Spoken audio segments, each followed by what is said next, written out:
Welcome to the State of the Systems 2024, in which I review how the everyday systems are going, both for me personally and in terms of the wider project of thinking and writing about them. It's my fifth consecutive annual State of the Systems and my sixth one ever. 2024 was a good year in terms of my personal compliance, always important to practice before I preach. I'll include a screenshot from my Life Log summary tab in the transcript for those who want the full cryptic details, but here are a few highlights. Body systems. My No-S diet observance for the year was at an all-time high. My green percent days, the percentage of days that show up as green success days on my Life Log tracker, so neither a yellow exempt nor a red failure day, which for the last several years has been exactly 59%, edged up to 62%. I don't think it's significant, really, that it ticked up, but it shows that I'm taking No-S at least as seriously as I ever have, 20-something years into it. I was surprised the first time I ever ran this green percent day calculation at how low the percentage was, how many S days of one sort or another there are, and that it works nonetheless. But statistically, it makes sense. Saturdays and Sundays alone account for 2/7 or 28.5% of days. So the baseline maximum green days, without any holidays or vacation days, is 71.5%. That's if you took 0 non-weekend S days. Not Christmas, not Thanksgiving, not your birthday. So I hope this is inspirational to those of you just starting out. You can take 2 non-weekend days a month easy. I'm closer to 3, with summer vacation accounting for a good chunk of these. People talk about an 80% solution being good enough, wanting to find that attainable sweet spot of just enough effort to get results before you hit diminishing returns. Well, with No-S, in my experience, all you need is a 59% solution. I have years recorded in my Life Log with just 57% green percentage, with no noticeable difference in results. How hard is that? If you're on the fence, you can do this. It's really not that much deprivation at all. Shovel glove, and how I've been alternating it with running and recovering from injuries in both, I just covered in detail last episode. I'll just mention one development not explicitly connected with the Zeno's Paradox exercise progress plan I described there. I call it value the combos, and it extends beyond just exercise to how exercise relates to non-exercise habits. I've always paired my exercise with another activity to engage my mind, but this year I've taken it up a notch. In the past, I've often watched German news while doing shovel glove to practice my language skills, or streamed a series in German. But recently I've been seeking out more elevated stuff, and it's been so great. A long-standing book club I'm in, very intimate, just 2 other close friends, has been on a Shakespeare kick for a little over a year, and I've been watching multiple versions of each play we read, mostly during shovel glove.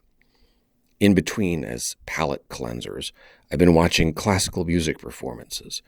It's amazing what's available for free on YouTube. And the close-ups on musicians and performers makes it almost better than what you can get in person, at least for the seats I'd be able to afford. Hilary Hahn, man, what a radiant presence. Her Bruch violin concerto is just about 1 shovel glove session plus stretches long. It's so good to be paying total attention to the performance instead of having it on as background while I'm working, as I otherwise usually do. I still get plenty of German news. I've just paired it with a different, more appropriate activity, while I'm cooking or prepping a meal usually.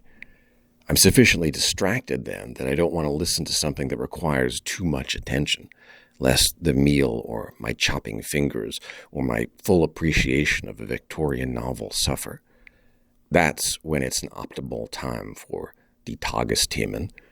And some of the elevated stuff I watched during Shovel Glove is also auf Deutsch. I recently watched a performance of Faust Part 1, free on YouTube, with Bruno Ganz, the guy who played Hitler in Downfall, as Faust, which took me a moment to adjust to, but he was brilliant. When I run, I almost always listen to an audiobook, and I'm usually so hooked on whatever I'm listening to that I can hardly wait to go on another run to make another solid half hour's progress. Value the combos is a catchphrase I have in my recorded mantras to remind me to appreciate and nurture these various pairings. Urban Ranger continues to go strong. I clocked my second highest annual daily average step count since I've been keeping track, just a touch under 13,000.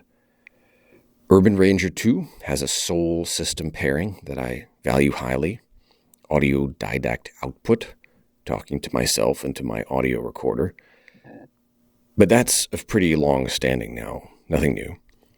I have started a new Urban Ranger adjacent habit of taking my cat out for walks on a leash, which doesn't have much exercise value, since I'm mostly just standing around while he's eating grass or something. But it has other benefits that I'll explore in a future episode. Spirits systems. It was a good year. It was also a good year for me in terms of glass ceiling, or rather my flexible height glass ceilings. I drank slightly less alcohol on most of my metrics than I ever have than I've ever recorded doing so, at least since 2016, and probably a lot longer than that, since I imagine I drank a lot more before I started making myself record it all. I tied with 2022 for lowest drink count overall, a touch under a drink a day, tied with 2023 in original 2-drink minimum glass ceiling compliance, 95%, got my lowest normalized drink count ever, 1.24 standard drinks per day equivalent, so less total alcohol, probably the most important metric. Lowest max and normalized max drinks per day ever, also pretty important given how disastrous even one extreme overage can be, and second lowest average drink size. I also consumed less Ativan than I have since I started recording in 2016, half of what I did last year and less than a quarter of my heaviest usage year, and I didn't mix with alcohol in a given day even once. Given my personal history and predilections, these are pretty great numbers. 3 critical factors have been operating in the last few years to drive this steady multi-year improvement, which are 1. Variable height glass ceiling since 2020, and the mirror Ativan ceiling since 2022. Instead of a flat 2-drink-a-day limit every day, I have a variable limit of 2 on S days and 0 on N days. I also apply a mirror, equal and opposite set of limitations for Ativan consumption, ensuring that the two never overlap on the same day and leveraging both ceilings so they mutually reinforce each other. 2. My glass ceiling accountability partner since 2022. It's like we formed our own mini, not quite Alcoholics Anonymous. The accountability part is great, but it's the company part that matters even more, I think. Self-improvement can be a lonely business. Having a partner makes it less lonely and even generous because you're helping someone else too. 3. Keeping track of when these interventions happened and the incentive and satisfaction of seeing my life log numbers look greener and greener. It's striking and highly motivating to be able to see the connection between when I introduced certain tweaks and finesses and my numbers improving. The 2 I mentioned just before made a clear, immediate, lasting impact.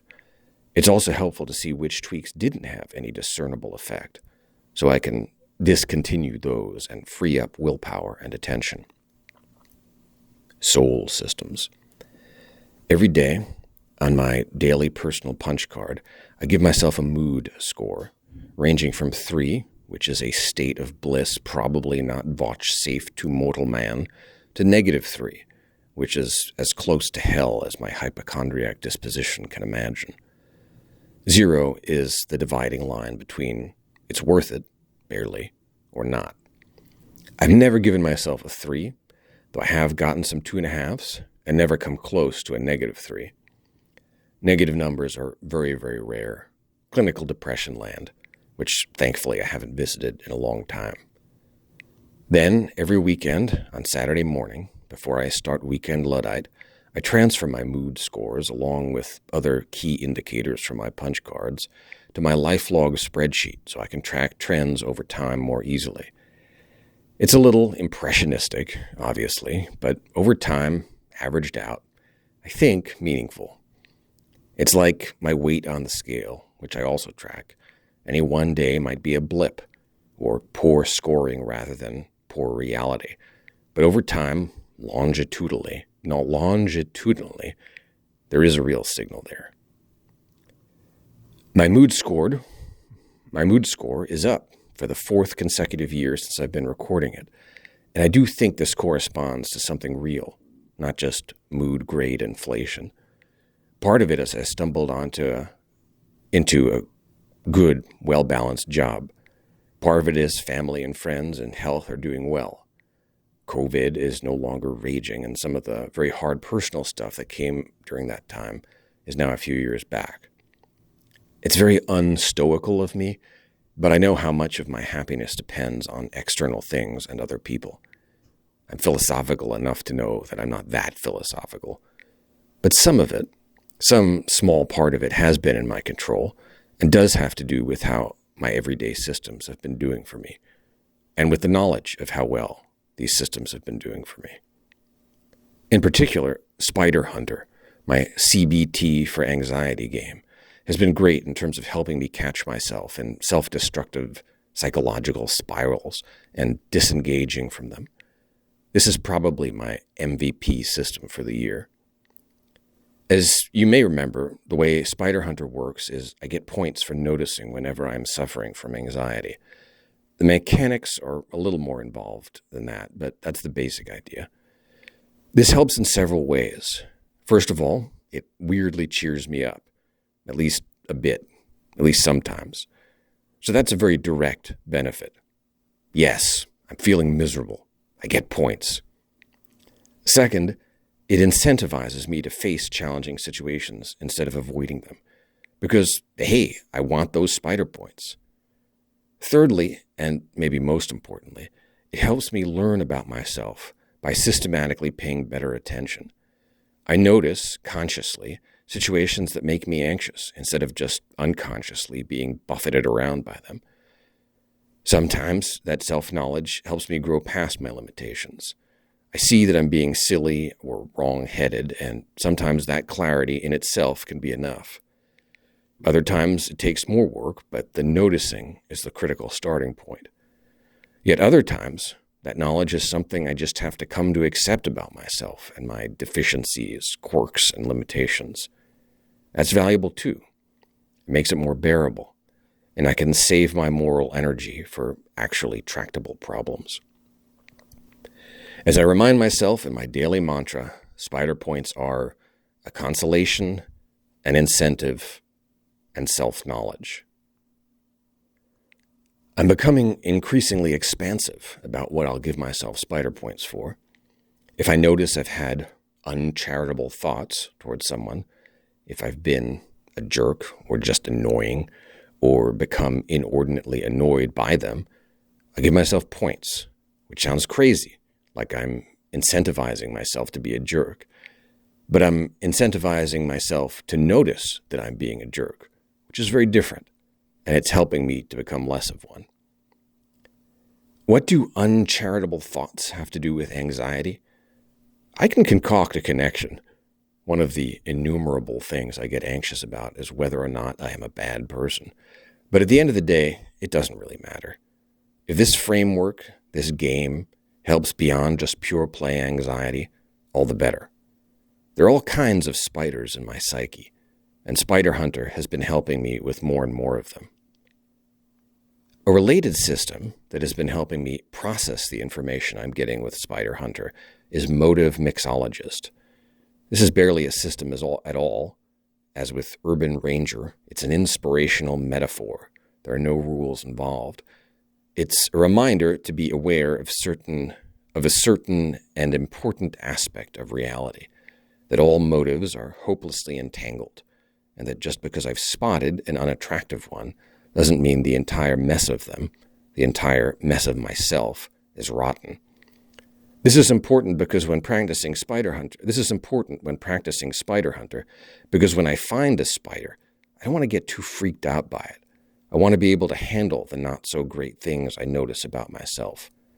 And the okay ones too. For example, so I can appropriately process a word of praise without flying into the stratosphere to come crashing down again. The Weekend Luddite family of systems, right relationship with robots, apps for mentats, my friend, ChatGPT, etc., continues to be very necessary, and my compliance is good, though of course the march of technology presents an ongoing and ever-evolving challenge. Proactive procrastination, timing and logging my online news consumption has been a very helpful new mini system these last few months. To use a no-S diet analogy, I now eat news like a meal rather than perma-snacking on it. So I eat less, enjoy it more, and what I do eat is better quality. Pro is for reading news. If I want to watch or listen to news, I don't time it because I'm usually doing something else simultaneously. I just have to do it in German. So I hitch this dubious activity with something I feel unreservedly good about, practicing a second language. Not having any social media apps on my phone and only using them on the computer, which I've been doing even a bit longer than Pro, also helps for similar reasons. I also eat social media like a meal, and it's actually not too bad that way. Another help, using a different but not entirely different analogy, is having good or relatively innocuous methadone apps to turn to when I feel the need to compulsively diddle with my phone. In my case, Anki flashcards, and to a lesser degree, Duolingo. This compulsion to diddle is fed with something harmless, maybe even good, and in the process, dulled a little. In general, my guiding principle is, wherever possible, avoid absolute bans. Find what's good or necessary in tech, and allow that in measured doses at appropriate times. If I'm hungry for something, I should use that hunger rather than simply, probably vainly, try to eradicate it. Again, a lot like the no-S diet. Meta systems.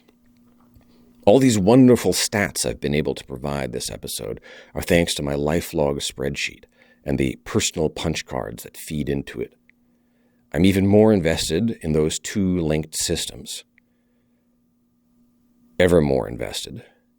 The downside is it's work, definitely, and time. Specifically, 7-minute blocks of time prepping and post-processing the cards every morning, then scraps of time updating them during the day, and then a big block of time, 30 minutes plus, transferring them to the LifeLog every week. But it's well worth it in terms of the handle it gives me on the chaos of my life, and it's actually kind of fun in a way. In a sense, the whole LifeLog, in which, among many other things, I record my Spider Hunter points, is a bit of a game and has some of that gamified score-keeping appeal. I was thinking about doing a YouTube video, or a couple of videos, about how I practice both these meta systems nowadays, personal punch cards and the LifeLog. They're so visual that an audio podcast might not be the best medium. And then I could show you the actual process instead of just describing it. Because the process, the habit of doing this thing, is even more important than the physical or digital artifacts it produces. Okay, so much for me personally.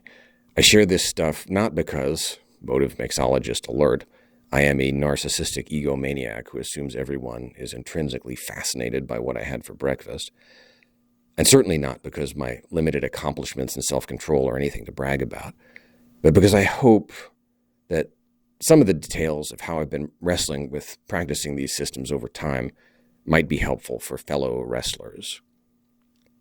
The wider project. Now for a quick update on the wider project of Everyday Systems, the book, the podcast, the website. It was, once again, not a great year in terms of following through on grand resolutions about writing and technical projects. In my last State of the Systems episode, I'd resolved to make progress on putting together a book, an everyday systems compendium, by making every second podcast episode a systems review, a sort of draft chapter. I did this a few times. 3 of the 10 episodes I put out this year could be construed as draft chapter reviews, and I think the exercise was helpful in itself. The No-S Diet review especially, I think, was helpful both for me and other people. But I'm not sure I feel any closer to actually having a book. I did start working on a very involved spreadsheet format table of contents with different columns to categorize and describe each system, which I think might actually be helpful to incorporate into a revised Everyday Systems homepage. But the more I puttered around with this TOC spreadsheet, the more I realized how much was left to do. I made even less progress in terms of rejuvenating the Everyday Systems websites and bulletin boards. My idea of also tying technical updates to podcast episode releases was elegant, but I think I followed through exactly once. When it comes down to it, I'm really nervous about breaking something in this elderly software stack that I won't be able to fix, or have the site go down for days and weeks while I try to resuscitate it. And even more fundamentally, I'm not quite clear on how I'm going to be able to maintain whatever upgraded system I put into place any better than I have the old one. So I think I'm going to refrain from making any similar grand pronouncements this year. Not because I've lost interest in either of these projects, but because I have a better sense now of how much work is involved and the trade-offs I'll have to make. I think I need to think more carefully about what exactly I'm hoping to achieve. Why do I want to write a book, for example? What could I achieve in that format better or differently than in these podcasts? How can I design a new website or web presence that doesn't bog me down even more than the old one in terms of maintenance and actually gives people something better tools, better online community? Some of the same kinds of big picture questions I had to ask myself about Shovel Glove and running. I've been thinking I might have to apply a kind of Zeno's paradox progress plan to these creative and technical projects too. But don't worry, whatever I decide, I definitely plan to continue systematically revisiting older systems in these podcasts, whether as draft chapters or on their own. That part of my plan, at least, I think, has definitely made sense. By popular acclaim, thank you for your email, Stefan, one of those revisitings will be Weekend Luddite writ large, both the specific system and the persona, how to live with and in spite of technology. Probably also Shovel Glove, once I get a little more Zeno's paradox progress under my belt. We'll see if I can beat the 10 episodes a year I managed in 2024 and for the 2 years before. I'll probably be content if I can match that. One last big picture thought. I'm continually surprised, delighted, and a little horrified that people are still using my HabitCal app. That it still works at all is a bit of a miracle. It's written in Perl, an ancient language, the COBOL of the web. Whenever people mention it, I gently encourage them to start a spreadsheet life log instead. But I think I underestimate what a barrier spreadsheets are for a lot of people, how intimidating they are to some, and what a dangerous temptation to unnecessary and distracting complexification they are to others. Honestly, I myself might not have been ready for a life log until I'd had the discipline of a few years of simple and austere habit-calling under my belt. But I do think that with the right presentation, maybe with an easy-to-use template or life log builder tool, it could be the right next-gen HabitCal for technophobes and technoholics alike, with an easy on-ramp and tremendous potential for growth, with strong safeguards against needless complexity. Well, that's it for this episode and 2024. Best wishes for a happy and systematically moderate new year to you all. Thanks for listening.